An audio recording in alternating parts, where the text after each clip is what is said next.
ذریعے پہنچاتا ہے. اس لیے اسلام نے اس کی کھلی اجازت دی ہے کہ عیش کی نیت سے بھی کرتے ہو, اس پہ کوئی صوفی پابندی نہیں لگا سکتا. سمجھتے ہو یا نہیں سمجھتے ہو؟ اس لیے اس میں گھبرایا نہیں کرو. اگر کوئی میرے پاس لوگ آ رہے ہیں گھبرائے ہوئے ٹانگوں کے ساتھ, یار وہ لڑکی مجھے بہت پسند آ گئی ہے اور میں تو, لوگ کہنے دیں کہ یار تم تو مزے کے لیے شادی کر رہے ہو, تو یار میں تو, میرا بھی ضمیر مجھے ملامت کر رہا ہے. میں نے کہا کیوں ملامت کر رہے بھائی, آپ اپنے پیسوں سے نہاری کھاتے ہو مزے کے لیے, اپنے پیسوں سے انڈے والے برگر کے بجائے زنگر برگر کھا رہے ہو آپ, تو حلال ہے نا. تو ایسے ہی میرے بھائی یہ بھی حلال ہے, لیکن اس میں عورت کو کیا ہے فائدہ ہے. فائدہ یہ ہے کہ جیسے اللہ نے ڈیزائرز آپ میں رکھی ہیں, عورت کے اندر بھی ڈیزائرز رکھی ہیں. آپ میں رکھی اس لیے تاکہ آپ اس کی ڈیزائرز پوری کرو اور اس کی ڈیزائرز, اس کے ذریعے آپ کی ڈیزائرز پوری ہوں. اگر اس خواہشات پہ آپ قابو پا کے بیٹھ جائیں گے تو صرف آپ کا نقصان نہیں ہے, عورت کا بھی نقصان ہے. اس میں بہت مشکل ہے بات سمجھانا. دیکھو اگر ہم برگر انڈے والا کھانا چھوڑ دیں تو اس برگر والے کا بھی تو نقصان ہے نا اس میں. وہ کہے گا یار تم لوگ مسور کی دال پہ گزارا کر رہے ہو, میرے تو انڈے والے برگر کے کاروبار سارا کیا ہو گیا, ٹھپ ہو گیا نا. تو ہم یہ کہیں گے بھائی جن کے پاس پیسہ ہے وہ انڈے والا برگر بھی کھائیں, زیادہ پیسہ ہے تو زنگر برگر بھی کھائیں وہ, کیونکہ برگر والوں کو بھی تو اللہ نے روزی دینی ہے کہ نہیں دینی. تو اللہ جب دولت مندوں کو دولت دیتا ہے تو صرف ان کی توند بھرنے کے لیے نہیں دیتا, وہ اس لیے دیتا ہے تاکہ دولت کو کئی لا یکون دولتم بین الاغنیاء منکم, یہ دولت صرف مالدار ہاتھوں میں نہ گھومے. اس دولت کو دولت مند آدمی غریبوں پہ خرچ کرے, غریب کو دولت ملے گی اور دولت مند آدمی غریبوں سے اس دولت کے ذریعے اپنا کام لے گا. نہیں آ رہی بات؟ تو اگر مالدار لوگ حلال عیش و عشرت بھی چھوڑ دیں گے تو اس میں صرف مالداروں کا نقصان نہیں ہے, بلکہ بہت سے لوگوں کے کاروبار کیا ہو جائیں گے. بولتے کیوں نہیں بھائی, بہت سے غریبوں کا بھی بیڑا غرق ہو جائے گا. اب یہ کروڑ پتی تاجر جو بڑی بڑی کمپنیاں کھول کے بیٹھے ہوئے ہیں, ان کو خیال آئے کہ چلو یار 4 مہینے تبلیغ میں لگائے, اب 8 مہینے کے لیے چلتے ہیں اور پھر پوری زندگی کے لیے چلتے ہیں, اور تبلیغ میں بھی اپنے آپ کو وقف کر دیا اور اپنی فیکٹری بھی بند کر دی. تبلیغ میں تو وقت لگائیں ضرور, لیکن فیکٹری بھی بند کرو یار, چھوڑو کیا کرنا ہے.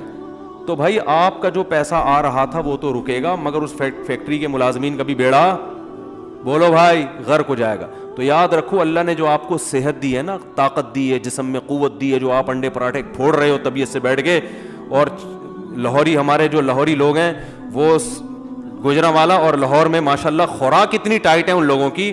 گوجرانوالا میں مشہور ہے کہ آپ کسی گوجرانوالا والے سے پوچھیں کہاں سے آ رہے ہو تو وہ جواب دے گا کھانا کھا کے آ رہا ہوں. کہاں جا رہے ہو؟ کھانا کھانے جا رہا ہوں. اور یہ میں نے دیکھا ہے, اور اتنے بڑے بڑے پائے کے ڈونگے ایسے پی جاتے ہیں, وہ اتنے پائے کھائے جاتے ہیں. ہمارے دوست کہنے لگے بھینسیں کے یہاں اینٹوں پہ کھڑی ہوتی ہیں کہ سارے پائے تو تم لوگ کھا جاتے ہو بھائی.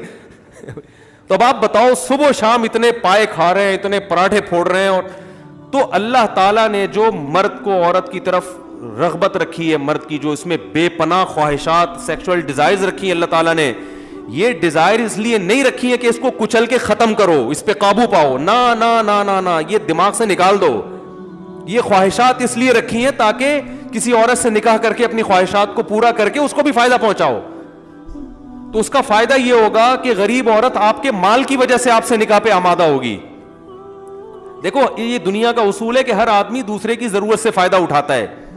تو جب مالدار لوگ میں اللہ نے ان کو, ظاہر ہے یہ پائے وائے تو مالدار لوگ زیادہ پھوڑتے ہیں, ٹھیک ہے نا, ان کی صحتیں زیادہ اچھی ہوتی ہیں. تو نتیجہ یہ نکلے گا کہ یہ مجبور ہوں گے.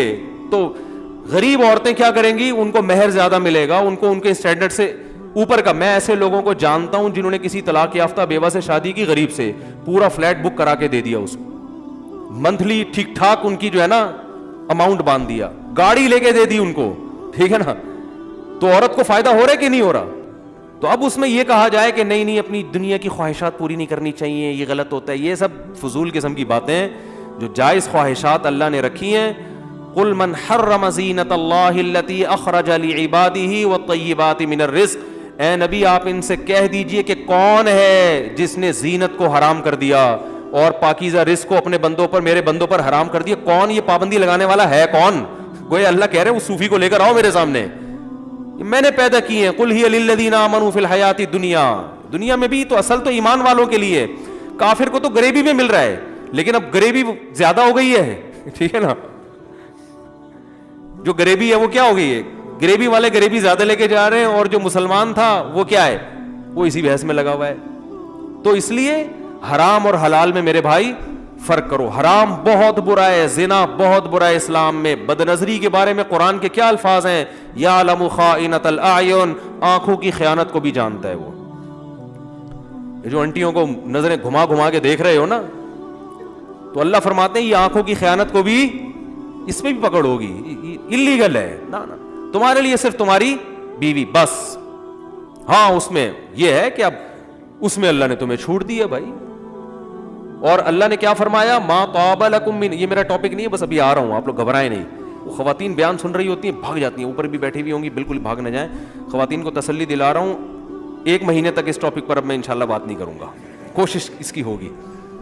اس میں خواتین کا بھی تو فائدہ ہے یار, کتنا فائدہ ہے. بہت سی خواتین کو میاں نام کی چیز ملی ہے, وہ کسی کی دوسری بیوی بن گئی, تیسری بیوی بن گئی, ورنہ تو وہ بیچاری ان کی زندگیاں تو برباد ہو گئی تھیں. کتنے, جب میں فون اٹھایا کرتا تھا نا, میرے پاس بہت ساری خواتین کے فون آتے تھے. ہمیں اپنے لیے, ہمیں اپنی پاک دامنی کی حفاظت کرنا مشکل ہو گیا ہے, برائی کی طرف جا رہے ہیں ہم. لوگوں کو پتہ چلتا ہے یہ طلاق یافتہ ہے, کوئی نکاح کا پیغام نہیں بھیجتا, دوستیاں لگانے کی کوشش کرتے ہیں لوگ. اور خواتین, پھر ظاہر ہے عورت میں بھی ایک حد تک صبر ہے نا, تو برائی کی طرف جا رہی ہیں. تو بہت ساری عورتوں کو الحمدللہ ٹھکانہ مل گیا, ان کو گھر مل گیا, ان کو میاں مل گیا. چلو پورا نہیں, آدھا ملا, 1/4 مل گیا, لیکن مل تو گیا نا. تو 1/4 نہیں ہوتا, آدمی پورا ہی ہوتا ہے. ٹھیک ہے, تو اس لیے بھائی اس میں عورتوں کے فائدے کے لیے میں بات کر رہا ہوں. تو اب جلدی سے, وہ کہاں چل رہے تھے بات, یہ بات سمیٹ کے ختم کروں. بیت اللہ کی تعمیر نے یہی ٹاپک کو میں جلدی سے سمیٹوں. وہ ایک بات آئی تھی دماغ کے اندر, شیطان کو بھی تھوڑا سائڈ پہ رکھیں. اب یہ جو ابھی بات کر رہا تھا میں, ہاں تو پتہ نہیں کیا بات تھی یار. ہاں, اللہ نے بد نظری کی بھی اجازت, یعلم خائنۃ الاعین, اللہ فرماتے ہیں آنکھوں کی خیانت کو بھی وہ جانتا ہے. تو حلال کی طرف آؤ یار, اور معاشرے کی پرواہ مت کرو. یہ معاشرہ بڑا ظالم ہے, یہ تمہیں تمہارے جائز حقوق بھی نہیں دے گا. یہ اپنی دیکھو, ہندو کیوں ہندو ہے؟ معاشرے کی وجہ سے. کلچر کہتا ہے کہ بتوں کی عبادت کرنی ہے, کہتا ہے کہ نہیں کہتا؟ کلچر کے آگے بچھے ہوئے ہیں بیچارے, پتھروں کے بنے ہوئے بتوں کے سامنے. ہندوؤں کے فون آتے ہیں میرے پاس, کہتے ہیں یار اپنے کلچر کے آگے مجبور ہیں, اگر ہم یہ نہ کریں تو ہمارے خاندان والے ہمیں نکال دیں گے. خاندان والے کیا کریں گے؟ ہمارا بائیکاٹ کریں گے. اب خاندان سے چھوڑ کے کہاں جائیں؟ پھر بعض کی شادی ہو گئی, بچے ہو گئے, کہہ رہے ہیں یار بیوی چھوڑ دے گی, بچے کہاں جائیں گے؟ تو کلچر کی وجہ سے انسان اتنے بڑے بڑے جرم کرتا ہے کہ پتھر کے بنے ہوئے, تراشے ہوئے خداؤں کو بھی خدا ماننا شروع کر دیتا ہے. نہیں آ رہی بات؟ یہ کلچر بڑی خطرناک چیز ہے.